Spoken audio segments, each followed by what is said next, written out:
Present ન્યૂઝમાં આપનું સ્વાગત છે। હું છું આપની સાથે કૃપાલી પરમાર। વાત કરીએ આજના મુખ્ય સમાચાર।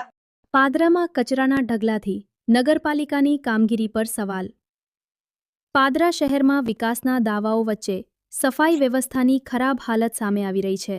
પાદરા નગરમાં વોર્ડ નંબર 3માં હંસનગર સોસાયટી બહાર તેમજ પાતળિયા હનુમાન રોડ પર ઠેર ઠેર કચરાના ઢગલા જોવા મળતા સ્થાનિક લોકોમાં ભારે રોષ ફેલાયો છે।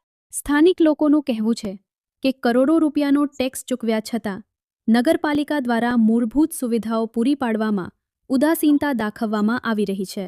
સ્થાનિક લોકોનું કહેવું છે કે કરોડો રૂપિયાનો ટેક્સ ચૂકવ્યા છતાં નગરપાલિકા દ્વારા મૂળભૂત સુવિધાઓ પૂરી પાડવામાં ઉદાસીનતા દાખવવામાં આવી રહી છે। 2 દિવસ અગાઉ જ પાદરા નગરપાલિકાની સામાન્ય સભા મળી હતી, જેમાં વિકાસના મોટા દાવાઓ કરવામાં આવ્યા હતા અને કરોડો રૂપિયાનું બજેટ પણ મંજૂર કરવામાં આવ્યું હતું, પરંતુ જમીન સ્તરે સફાઈ જેવી સામાન્ય સમસ્યાઓ યથાવત રહેતા લોકોમાં અસંતોષ વધી રહ્યો છે। ગંદકીના કારણે દુર્ગંધ ફેલાઈ રહી છે તેમજ રોગચાળાનો ભય પણ લોકોમાં ઊભો થયો છે।